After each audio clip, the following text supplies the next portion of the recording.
Hi, Libra and Libra Rising. Here is your horoscope for March 2025.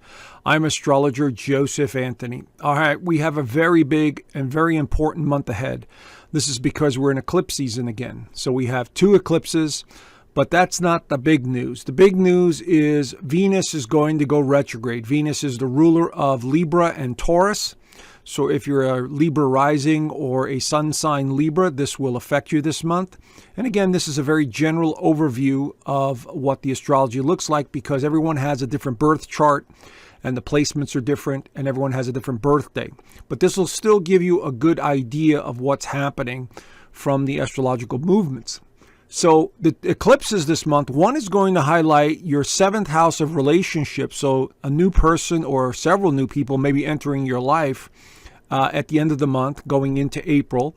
But at the same time, there's going to be a lunar eclipse, a total lunar eclipse in the 12th house of endings and completions. So something is coming to an end or a situation is coming to a realization of some kind, okay? But then we have something very important that's going to occur here. Neptune is finally going to leave Pisces in your 6th house and enter the 7th house here for a short period of time in the sign of Aries, which again will bring in more people into your life and begin to dissolve some of the relationships that no longer work for you. So it's a very important month, and a lot of the action is going to take place in the 6th and 7th house, as you could see here.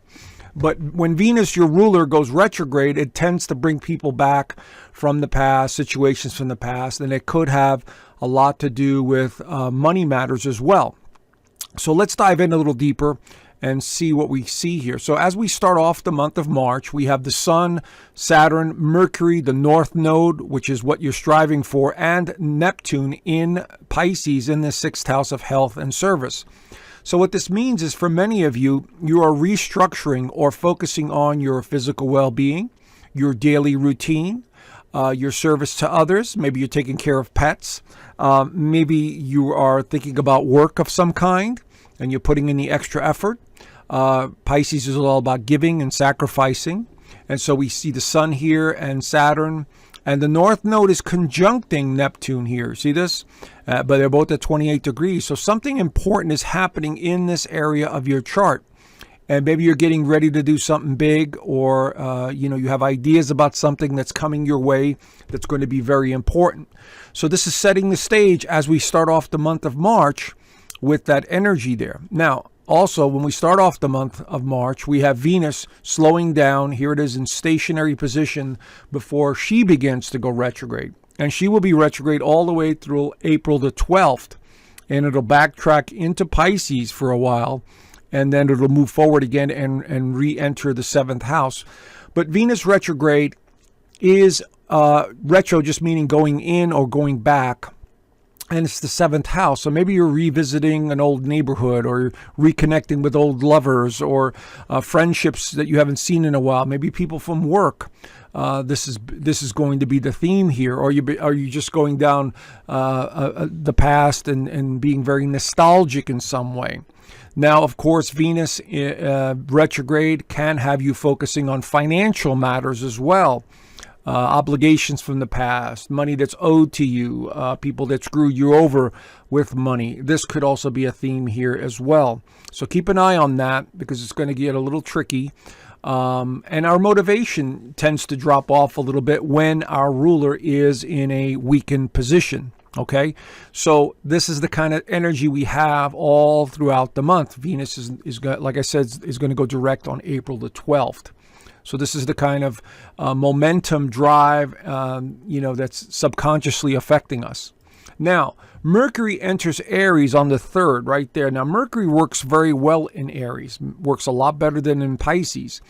But Mercury in Aries is very quick-witted. It wants to communicate. It wants to assert itself. It wants to express itself on many different levels. It can be a little bit more combative. And so with Mercury entering the Aries in the 7th house, you might find yourself having very uncomfortable conversations with others or people that are egotistical and are basically in your face, demanding things or wanting things from you in some way. So be careful of that one there.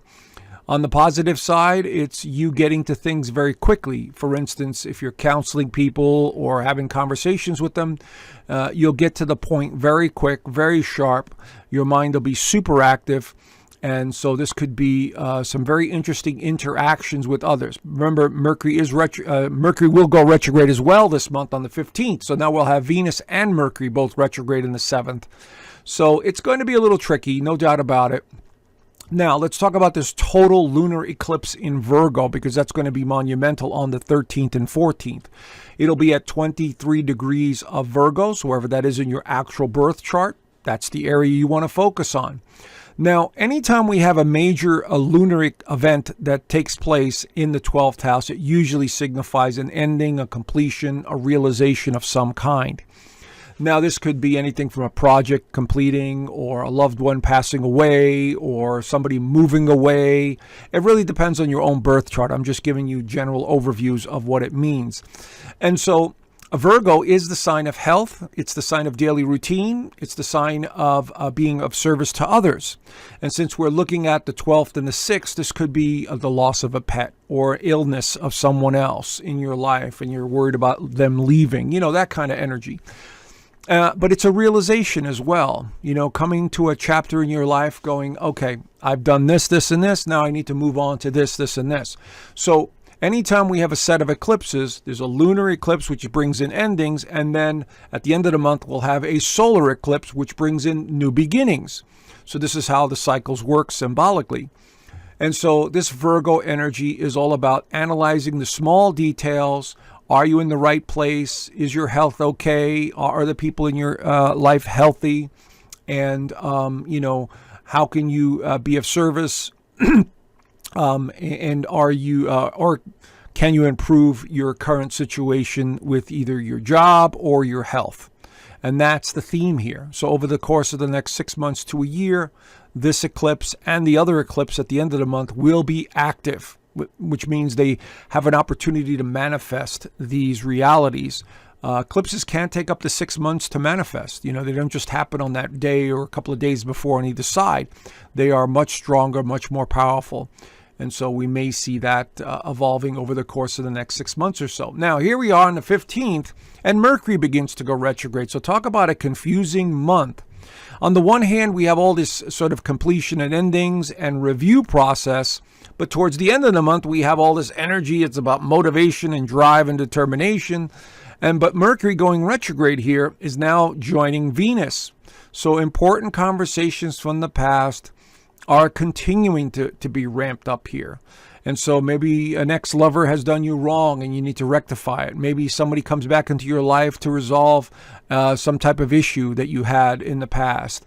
And so retrograde just means going back. And so now Mercury's retrograde, which could be confusing information, confusing topics. It could be anything to do with counseling, advising, anything that you've interacted with others.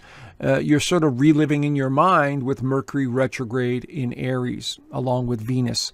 So from now until about the middle of April, these two continue to be retrograde and causing more confusion with regards to a relationship. Maybe your relationship's not moving forward and you're not sure what to do with it. Could be personal or business, depending on your chart. So again, this is the kind of energy we have going on here. Now, the sun enters Aries on the 20th, marking the spring equinox in the northern hemisphere. This just adds more fuel to the fire. It ramps everything up even more. The sun in Aries is the first sign of the zodiac in the Western astrology, and it gives us a desire to want to reinvent, to be very pioneering, to move forward, which is all great and good, and I highly encourage that. But keep in mind, Mercury and Venus are retrograde. So if this involves a partnership or a relationship of some kind, think twice before you make that decision about getting married or getting into a partnership at this time, because these Mercury and Venus retrogrades are not the greatest time for that, even though the sun is motivating. It's driven. It's impulsive. I got to do this. I got to do this. Okay, you go do it and see what happens. I'm not saying anything bad's going to happen, but again, it's this push and pull energy now with the sun going through Aries, because the sun in Aries is very much driven to want to do. So keep that in mind. Now, here's where it gets a little trickier. Venus backtracks into Pisces on the 27th and runs right into Neptune. So now we're seeing issues related to either health matter. It may not be yours. It may be someone else's, a pet, somebody in your life, or a work-related matter that has to be revisited here. And it does show me a very busy time, a very important time for many of you regarding health, regarding your daily routine with Venus now retrograde conjunct Neptune right there at 29 degrees. This is very powerful. Maybe you need to let go of something that's not working for you anymore. Maybe it's a job that you don't want to do anymore. Maybe it's a routine that you don't want to do anymore. And so this is going to amplify all of that when this Venus retrograde goes through Pisces. Now, the solar eclipse is going to be in Aries as well on the 29th at 9 degrees of Aries. So wherever that is in your chart, it'll light up that area. And so once again, we're seeing the push and the opportunity for someone new or something new to come into your life. So that total eclipse was endings. Now something new or someone new coming into your life in the next 6 months or so. So this is the Aries energy. But remember, Mercury's retrograde, Venus is retrograde. So again, whoever this person is that appears might be too good to be true. Be patient. Wait until the middle of April before making any major life-changing decisions with a partnership, because it's a very confusing time here with Mercury and Venus on both sides of Neptune, which can be confusion, illusion, unrealistic expectations, fantasy-oriented, even though this is a very motivating new moon solar eclipse. So plan things out and try and take your time before making any major decisions. Now, Mercury also enters Pisces on the 30th, 29th and 30th, running right into Neptune again and Venus. So there's definitely partnership issues from the past that resurface. And of course, Neptune enters Aries for the first time in like 100 years or so. And Neptune enters the 7th house, maybe bringing more spiritual people, more religious people into your life. And again, relationships are the theme here as Neptune makes its way through the 7th house. Now, it'll stay here for a few months, then it'll retrograde back. And then next year in 2026, it will stay in your 7th house.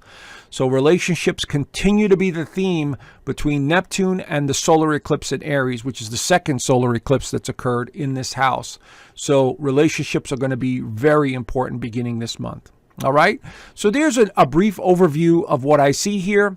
And I do an extended version of this horoscope in my Inner Circle community. As you can see here, I also do the weekly astrology. I teach astrology there. I have a 6-course module in the community. We do Zoom calls every Sunday, so people could ask me questions. They send me their birth chart, and I could answer a question or two for them. And every week we have a different topic that we discuss. So consider joining. There's a free 7-day trial. So, you've got nothing to lose. Check it out. See if it's for you. You might want to learn more about the astrology. So check it out. All right. So have a great month. Do the best you can. And I will talk to you guys soon. Bye for now.